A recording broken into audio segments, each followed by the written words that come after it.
Hi everyone, here we've got DOOGEE X100 and let me show you how to clear credentials on this device. So first of all, let's open the list of apps. Then let's scroll down and select the settings. Now let's scroll and find security and location.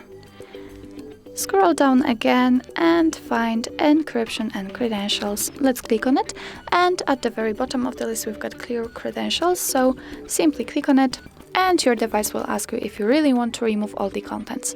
If you want, click on OK. And that's all. This is how to clear credentials in your DOOGEE X100. Thank you so much for watching. I hope that this video was helpful, and if it was, please hit the subscribe button and leave the thumbs up.